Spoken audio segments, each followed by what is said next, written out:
So, my dear students, let's start the random variable and random process. Okay. So, what is the random variable and what is the random process? इससे पहले आप लोगों को मैं analogue communication बहुत अच्छे से कंप्लीट करवाया था, उसके कुछ क्वेश्चंस भी करवाएंगे आपको। बट यहाँ से भी हम न्यू टॉपिक देखेंगे और ये आपका पूरे कम्युनिकेशन सिस्टम का हार्ट है। ठीक है, यहाँ पर क्वेश्चन आपके बहुत ज्यादा आएंगे। मान के चलो यहाँ पे क्वेश्चन आपका 4 मार्क्स का एटलीस्ट क्वेश्चन आएगा आपका गेट में, है ना। तो बहुत इंपॉर्टेंट टॉपिक है आपका random variable and random process.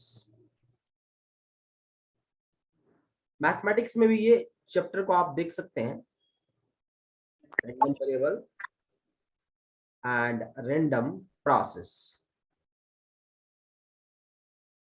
Okay, चलिए सबसे पहले देखते हैं हम लोग what is the random variable and what is the random process. What do you mean by random variable and what do you mean by the random process? Okay, so what is the basic difference between the random variable and the random process? And before starting the random variable random process, what is the random variable? Okay, देखो नाम से पता चल रहा है variable random. Random मतलब randomly generated, है ना। जैसे for example tossing of coin. Coin को आपने दिया, कॉइन को आपने टॉस कर दिया, ध्यान से समझिएगा, टॉसिंग ऑफ कॉइन। अब टॉसिंग ऑफ कॉइन अगर आपने लिया, कॉइन को टॉस किया, तो दो ही आउटकम्स आएंगे and the outcomes may be head और आउटकम्स मे बी टेल। इसके अलावा तो दूसरा आउटकम्स आ ही नहीं सकते, right? Is it clear? So outcomes may be head और आउटकम्स मे बी टेल। अब हेड आने की प्रोबेबिलिटी कितनी है और टेल आने की प्रोबेबिलिटी कितनी है? तो हेड आने की प्रोबेबिलिटी कितनी है? तो भैया हाफ है, प्रोबेबिलिटी इज हाफ। टेल आने की प्रोबेबिलिटी कितनी है? तो भैया हाफ है। चलिए, अब ये जो कॉइन को टॉस करने के बाद जो प्रोबेबिलिटी आ रही है, तो इस प्रोबेबिलिटी को एक फंक्शन में हम लोग रिप्रेजेंट करेंगे and that is called CDF. उसको क्या बोलते हैं हम लोग? सीडीएफ। अब n नंबर ऑफ टॉसिंग में से n नंबर टाइम्स आपने टॉस किया, तो हर बार जो आउटकम्स आ रहे हैं, उसी को अगर हम एक फंक्शन में फॉर्मुलेट कर दें, then these outcomes is called random variable. These outcomes is called random variables. Okay, so random variable को रिप्रेजेंट करने के लिए हम लोग, जैसे मान लिया एक सैंपल स्पेस आपका x, ध्यान से समझिएगा, अभी कोई नहीं लिखेंगे, ध्यान से समझना है। मान लिया मैंने एक सैंपल स्पेस आपका x है, इस सैंपल स्पेस में से जो आउटकम्स है मान लो x1 है, आउटकम्स है x2 है, टाइम डिफाइंड नहीं है यहाँ पे, मान लो x3 है, मान लो ये आपका x ऑफ n है। तो टोटल सैंपल स्पेस में से x1 की आने की प्रोबेबिलिटी कितनी है? So what is the probability of getting x1? So this is nothing but x1 by x. What is the probability of getting x2? And this is x2 by x. Dot dot dot. What is the probability of getting x of n? This is your x of n by x. So these outcomes x1, x2, x of n, and these outcomes probability px1, px2, and p of x of n, these relate with each other. ये आपस में एक दूसरे से relationship में है and that is called PDF and CDF. So just write down random variable. Write down random variable. Okay. Anything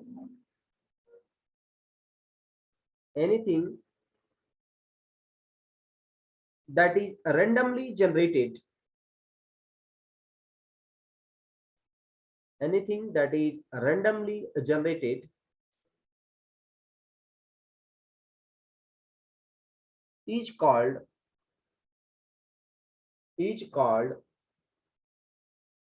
random variables. Is called random variables.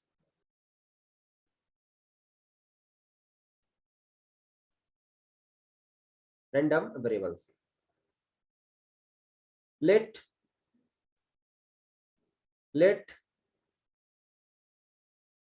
the sample space X, let the sample space X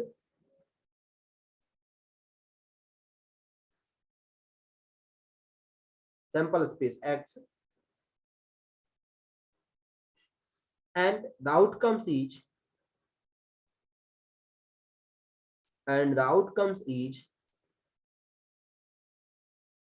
x1, x2, x3 dot dot dot x of n,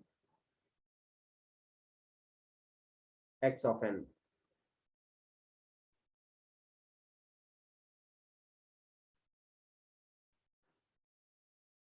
X of n.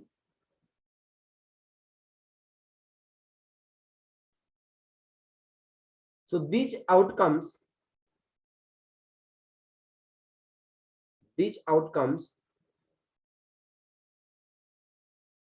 are considered as random variables.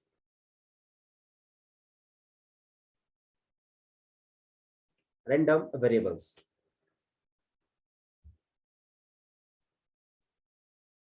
Next point. Next point.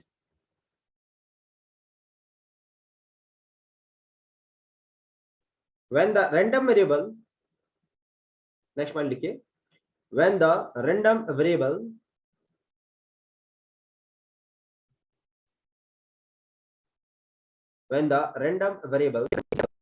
random variables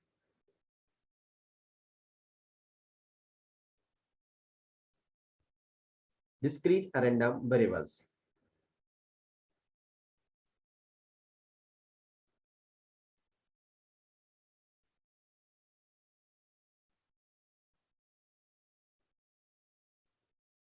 As for example,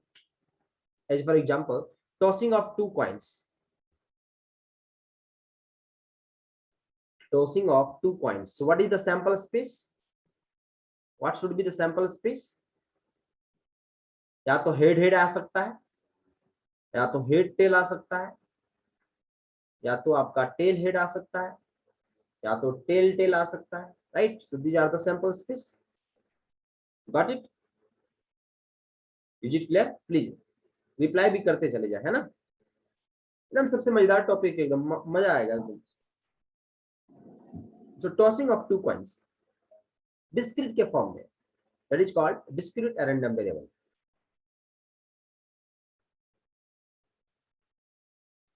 Discrete random variables.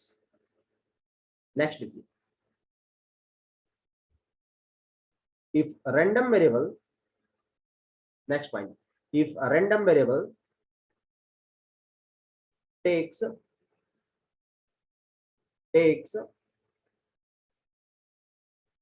continuous set of values, if random variable takes continuous set of values, then it is called as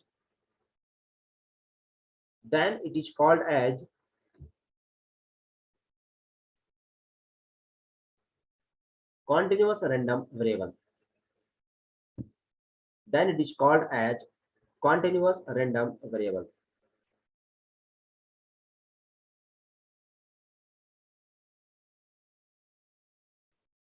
Continuous random variable. जैसे for example, मान लो किसी भी room का हम temperature measure कर रहे हैं, right? जैसे मान लो कि रूम का टेम्परेचर आप जो है 6 बजे सुबह आपने मेजर किया, तो मान लो रूम का टेम्परेचर आपका 15 डिग्री सेल्सियस था. जैसे जैसे आपका जो है टाइम बीतता चला जाएगा, टेम्परेचर आपका बढ़ता चला जाएगा, है ना? मैक्सिमम कब आएगा? 12 बजे तक, 12 नून तक मैक्सिमम आएगा, और फिर 6 बजे सुबह तक आपका क्या हो जाएगा? लो हो जाएगा temperature, right? So this is continuously increasing and decreasing. So this type of sample space is called continuous random variable. This is called continuous random variable. Got it? Clear दोस्त? मान लो जैसे आपका है 6 PM पे, right? So 6 AM to 6 PM at first increases and now decreases. Got it? Is it clear? So this is called continuous random variable. Continuous random variable. इस बार किसने किसने दिया प्रीलिम्स का एग्जाम? प्रीलिम्स का एग्जाम किसने किसने दिया इस बार?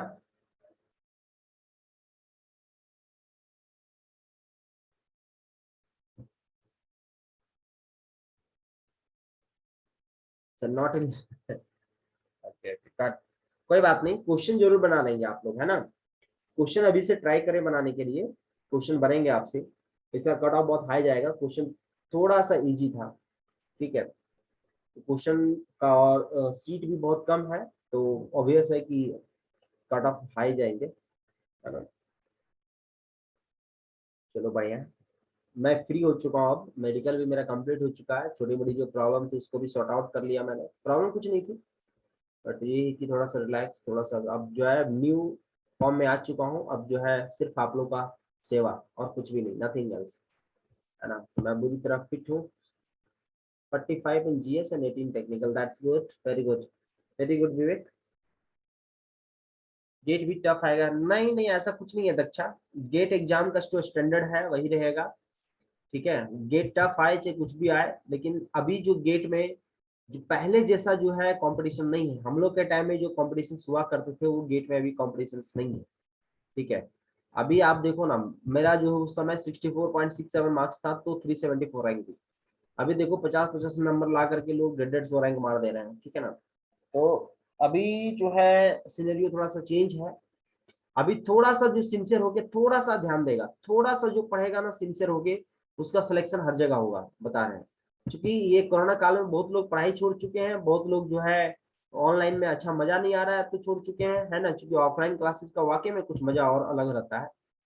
इस चीज को मैं जो है जरूर मैं बताना चाहूंगा कि ऑफलाइन का मजा कुछ और रहता है, उसमें टीचर भी एफर्ट और स्टूडेंट का भी एफर्ट, चूंकि वन वे कम्युनिकेशन यहाँ पे बन जाता है, वहाँ टू वे कम्युनिकेशन बड़ा प्रॉपर ढंग से होती है ना? तो आई का कांटेक्ट बनता है, अच्छा लगता है थोड़ा सा, है ना? तो ऑफलाइन का ऑब्वियस है कि कोई तोड़ नहीं है, पर देखिए ऑफलाइन क्लासेस जब तक स्टार्ट नहीं होती तब तो ऑनलाइन ही करना है, तो ऑनलाइन में बहुत सारे, यस,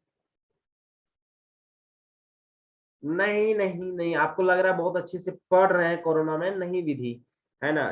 कोरोना काल में जो है ना बच्चे पढ़ नहीं रहे हैं, बेवकूफ बना रहे हैं सिर्फ ऑनलाइन में, समझ में आ रहा है क्या? पढ़ एकदम नहीं रहे हैं, आप लोग देख रहे हैं ना कॉम्पिटिशन का लेवल, आप थोड़ा सा पढ़ो तो, है ना? आप थोड़ा सा पढ़ो विधि, मैं बता रहा हूँ आपको, एकदम सिलेक्शन, आप सिंसियर होके थोड़ा सा पढ़ो, आपका यस, ऑनलाइन से टाइम बचता तो है, बट ऑफलाइन आप देखो ना, कोई भी चीज ऑफलाइन आप पढ़ के देखो, वो चीज ज्यादा मजा आएगा आपको, आप मानो या ना मानो, है ना? ऑनलाइन उतना सक्सेस नहीं है, ऑनलाइन ऑफलाइन का अलग मजा है ना? थोड़ा, हाँ हाँ, ऑफलाइन में ज्यादा समझ में भी आता है और वो दिमाग में ज्यादा देर तक बैठता भी है, तो ऑब्वियस है ऑफलाइन का मजा कुछ और है, ठीक है? ऑब्वियस है, इसमें देखो अभी आपको क्या है कि बहुत लोग अभी देखो, अगर ऑफलाइन क्लासेस होती तो जितने लोग ज्वाइन किए वो क्लासेस डेफिनेटली आता, ऑनलाइन क्लासेस है तो बोलते चलो बाद में भी देख लेंगे, सर रिकॉर्डिंग करके रख ही देंगे, है ना? तो वो टाइम प्रॉपर आपका मैनेजमेंट नहीं हो पाता है, और सबसे बड़ी चीज है कोई भी एग्जाम को क्लियर करने के लिए time management, your time management should be एकदम, जिसको बोलते हैं ना पीक लेवल पे होना चाहिए टाइम मैनेजमेंट। तो ऑफलाइन का सबसे बड़ा फायदा क्या है? टाइम मैनेजमेंट, क्या इतना दिन में ये कंप्लीट हो रहा है, मतलब कंप्लीट हो रहा है। दूसरी चीज ये कि जिस चीज को आपको जिस दिन पढ़ना है बस उसी दिन ही कंप्लीट करना पड़ेगा, अदरवाइज आगे क्लासेस चले जाएंगे उसका कोई रिकॉर्डिंग नहीं है ना? तो इन चीजों का जो है डिमेरिट ऑनलाइन, ये जो है ऑनलाइन ऑफलाइन का डिमेरिट है, बट यही डिमेरिट नेगेटिव पॉजिटिव में कन्वर्ट हो जाते हैं, है ना? उससे क्या होता है, सिंसियरिटी लेवल जो होती है वो हाई होती है स्टूडेंट्स की ऑफलाइन क्लासेस में, ऑनलाइन क्लासेस में सिंसियरिटी लेवल बहुत कम होती है स्टूडेंट्स की, है ना? तो ये प्रॉब्लम्स होती है, तो अभी ऑनलाइन क्लासेस के कारण जो है मैं आपको बता रहा हूँ, थोड़ा सा आप ध्यान दीजिए पढ़ाई पे, आपका कंपटीशन जीरो है, कंपटीशन एकदम नहीं है, आप मानो या ना मानो, ठीक है? क्योंकि मैं मैक्सिमम स्टूडेंट्स को देखा हूँ कि वो जो है सिर्फ मटर कर रहे हैं ऑनलाइन क्लासेस के नाम पे, कोई अच्छे से पढ़ाई नहीं कर रहा है, ठीक है? तो और इस समय अगर आप थोड़ा सा ध्यान दे देंगे तो कंपटीशन आपके लिए बहुत इजी हो जाएगा, है ना? आपको भी उस लाइन पे खड़ा नहीं होना है, आपको डिफरेंट थोड़ा खड़ा होना है लोगों से, है ना? तभी आपका अच्छा आएगा, मजा आएगा, राइट? क्लियर? चलो आगे बढ़ते हैं हम लोग, ठीक है? एकदम मजे से पढ़ो। अब लिखते हैं हम लोग नेक्स्ट, प्रोबेबिलिटी मास फंक्शन लिखिए। ये हो गया आपका। सो रैंडम वेरिएबल कितने तरह का, अभी मैंने बताया आपका रैंडम वेरिएबल कितने तरह का दोस्त। सो रैंडम वेरिएबल आपका दो तरह का है, एक को बोल दिए हम कौन सा, discrete random variable, discrete random variable, और एक को बोल दिया हम कॉन्टिन्यूअस रैंडम वेरिएबल, है ना। So one is the discrete random variable, another is your continuous random variable. अब नेक्स्ट हम लोग देखेंगे probability mass function.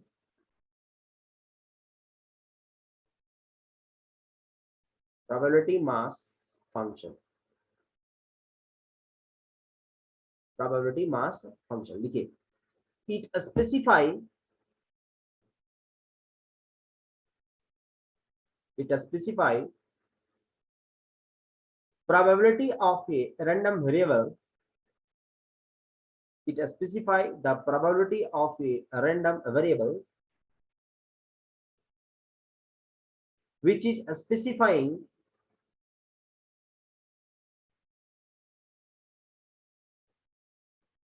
it specify probability of a random variable taking, ऐसे लिखनी है, random variable taking each of its possible values, taking each of its possible values,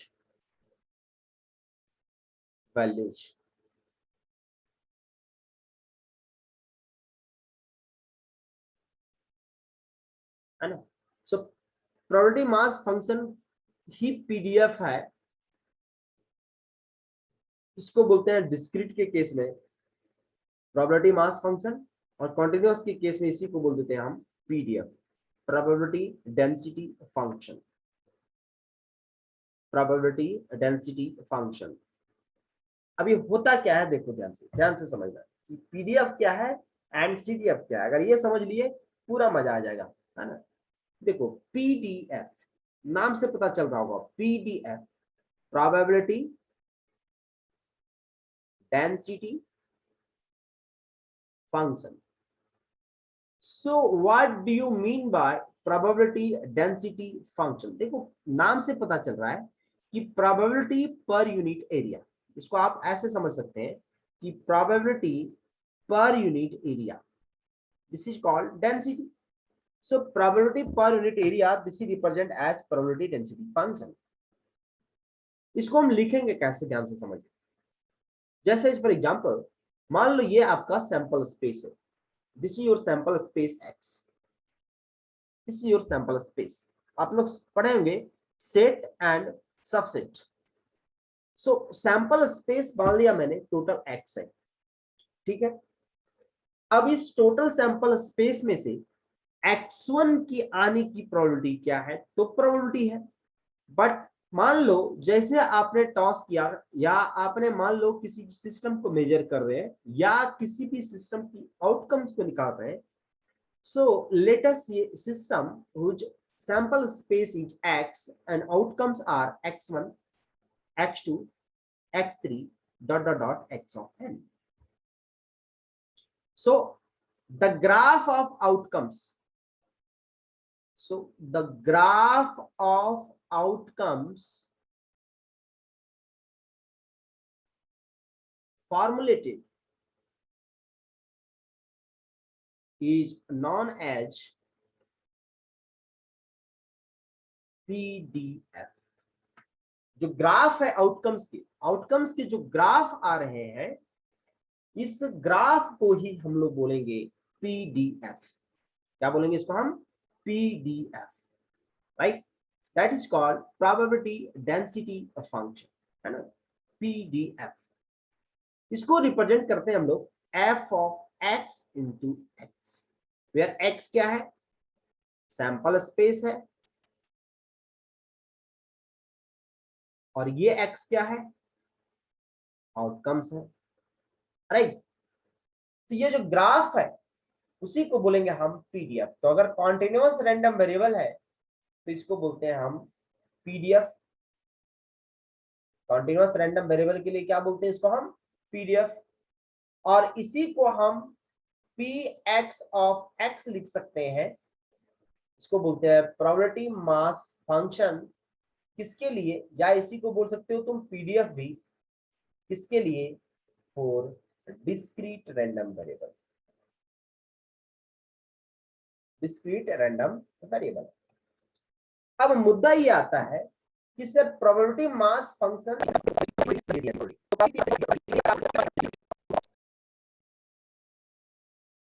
ठीक है। चलिए, फर्स्ट प्रॉपर्टी क्या बोलता है, एफ ऑफ एक्स पीडीएफ का, है ना, हम इसका एरिया निकाल सकते हैं। सो पीडीएफ कभी भी नेगेटिव नहीं होगा, so f of x is always greater than equal to 3। The first property is this, PDF always positive. Second property says that PDF the minus infinite to infinite f of x into dx। इसका मतलब क्या समझे दोस्त, minus infinite to infinite अगर किसी भी PDF को integrate कर देंगे तो इंटीग्रेशन क्या देगा, area. And this minus infinite to infinite f of x into dx, this is the area, and area gives the probability, and as you know that the maximum value of the probability is what, 1. So minus infinite to infinite f of x into dx is equal to what, 1. This is the property of your PDF. This is the property of your PDF. Got it? चलिए, तो किसी भी PDF का अगर आपको निकालना है, PDF always positive होगा। माइनस इन्फाइनाइट से infinite f of x into dx की वैल्यू जो होगी वो क्या होगी, 1 होगी। अब देखते हैं हम लोग सीडीएफ। ये सीडीएफ क्या है, इसको बोलते हैं हम लोग कॉम्युलेटिव डिस्ट्रीब्यूशन फंक्शन, एंड इसको रिप्रेजेंट करते हैं हम capital F of x into x. Small से किए हो तो इसको बोलेंगे पीडीएफ, कैपिटल से किए हो तो इसको बोलेंगे हम CDF. and the CDF is nothing but minus infinite to infinite f of x into dx. This is called CDF. If you want to write in the form function of x, so this is your minus infinity to x f of x into dx, and this is called CDF. This is called CDF. So f of x into x at x equal to minus infinity, बताइए minus infinity पे इसका value कितना होगा, minimum value कितनी होती है probability की, 0। दूसरा f of x at x equal to plus infinity put कर देंगे तो कितना होगा, 1 होगा। तीसरा प्रॉपर्टी बोल सकते हैं कि f ऑफ x का जो वैल्यू है वो कहां से कहां वेरी करेगा, 0 से 1 के बीच में वेरी करेगा, क्योंकि ये क्या देता है आपका, प्रोबेबिलिटी। क्या देता है आपका, प्रोबेबिलिटी। एंड प्रोबेबिलिटी की जो वैल्यू होती है वो कहां से कहां लाई करेगा, 0 से 1 के बीच में लाई करेगा। इसलिए माय डियर स्टूडेंट्स, x का वैल्यू जब माइनस इंफिनिटी था तो मिनिमम कितनी प्रोबेबिलिटी होगी, 0 होगी। मैक्सिमम कितनी प्रोबेबिलिटी होगी, तो 1 होगी। और हमेशा जो प्रोबेबिलिटी की वैल्यू होगा वो हमेशा वेरी करेगा कहां से कहां, 0 से 1 के बीच में वेरी करेगा, and that is called CDF, and this is called cumulative distributive function. Got it my point? Is it clear? बताइए सर, क्लियर है सबको?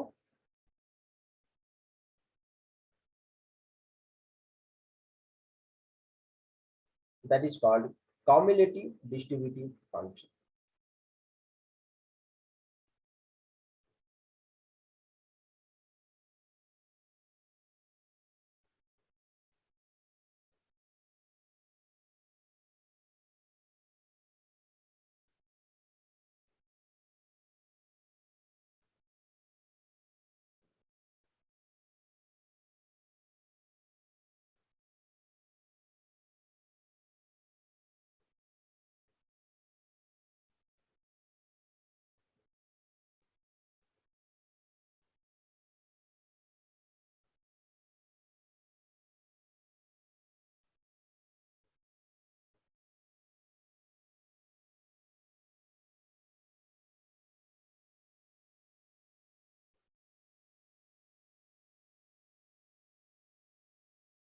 Got it?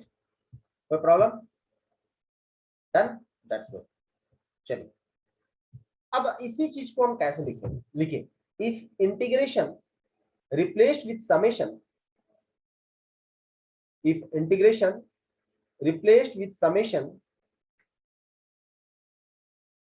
if integration replaced with summation, then it becomes discrete random variable. Discrete random variable. So summation of x is varied from minus infinity to infinity. P of x is equal to what? 1. And what's the value of probability? Always varied from 0 to 1. So this is for discrete random variable. This is for discrete random variable.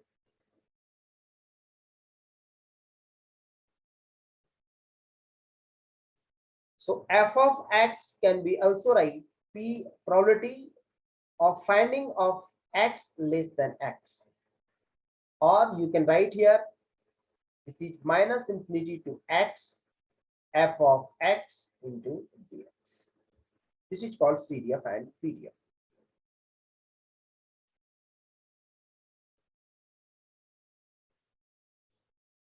Right? Got it?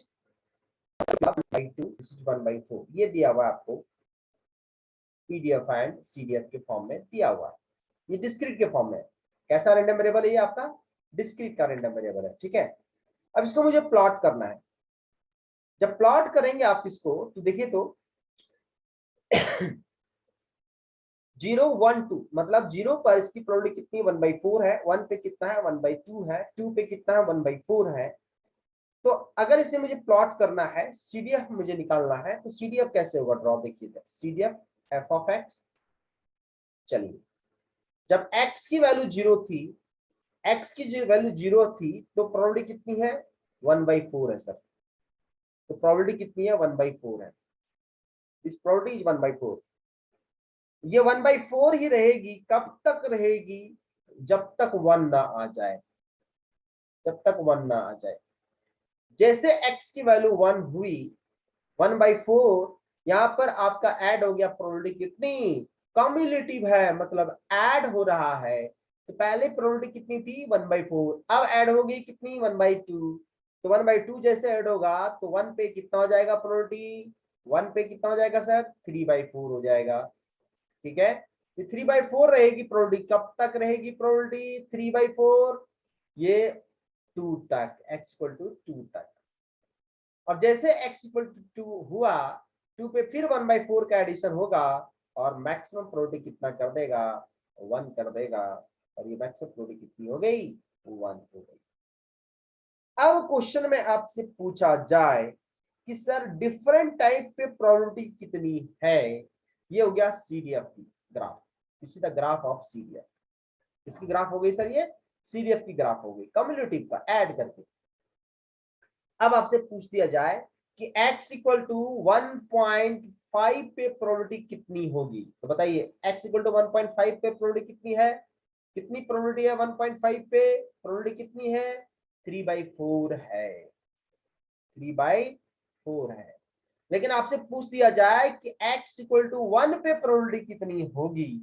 तो sir 1 पे probability कितनी है? तो यहाँ पर देखिए jump हो रहा है ना, तो यहाँ डिफरेंस देखेंगे हम लोग. जंप हो रहा है इसलिए डिफरेंस देखेंगे. 3/4 minus 1/4, that is 3/4 minus 1/4 and this is equal to 1/2. अगर आपसे पूछ दिया जाए कि x इक्वल टू 0.5 पर प्रोबेबिलिटी कितनी होगी, तो 0.5 यहाँ होगा कहीं. प्रोबेबिलिटी कितनी है? 1/4 है. आपसे पूछ दिया जाए x इक्वल टू 2.5 पे प्रोबेबिलिटी कितनी होगी, तो 2.5 पे प्रोबेबिलिटी कितनी है? 1 है. मतलब प्रोबेबिलिटी x ग्रेटर देन 2 के लिए ऑलवेज कितना है? 1 है. लेकिन अगर आपसे पूछ दिया जाए x इक्वल टू 2 पे बताइए प्रोबेबिलिटी कितनी होगी, तो 2 पे देखिए जंप हो रहा है. कितना होगा? 1 minus 3/4 and this is equal to 1/4. What is my friends? Is it clear my friends? Please write each and everyone. Clear और नॉट? ये कैसा था? डिस्क्रीट रैंडम वेरिएबल था. तो उसके लिए हम CDF ड्रॉ करके और प्रोबेबिलिटी का डिफरेंट वैल्यू हम निकाल लिए. लेकिन अगर कॉन्टिन्यूअस होता तो कैसे निकालेंगे उसको भी हम चर्चा करेंगे. टेंशन लेने की जरूरत नहीं. बस always kept in mind, CDF gives the probability, PDF does not gives the probability. area of PDF gives the probability, okay, and CDF directly gives the probability. तो अगर CDF का ग्राफ है, ध्यान से समझिएगा ब्रो, अगर CDF का graph है तो डायरेक्टली प्रोबेबिलिटी देगा, डायरेक्ट प्रोबेबिलिटी देगा, ओके, डायरेक्ट प्रोबेबिलिटी देगा वो। लेकिन अगर PDF का ग्राफ है तो इसका एरिया निकालिए आप, और जो एरिया होगा वो प्रोबेबिलिटी देगा आपका। आप समझ में आया? अब डिफरेंस समझ में आया PDF एंड CDF में? आई थिंक सो क्लियर होगा आपका ये कि what is the PDF and what is the CDF and what is the difference, actual difference between your PDF and CDF. Got it? That's fine.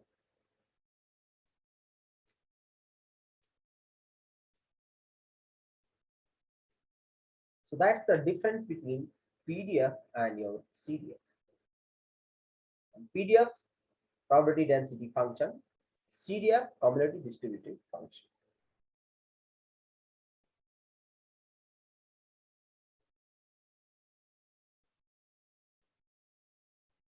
इसी को बोलेंगे हम PDF and CDF.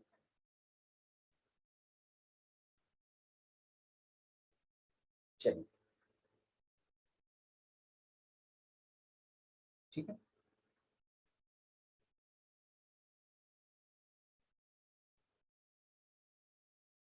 Clear है सबको? चलिए सेकंड वाले में लॉगिन हो जाइए फटाफट आप सब, है ना? या रुक जाइए, रुक जाइए, अभी 1 मिनट टाइम है इसको। चलो लॉगिन हो जाओ, लॉगिन हो जाओ सेकंड वाले में, सबसे बढ़िया लॉगिन हो जाइए सेकंड वाले।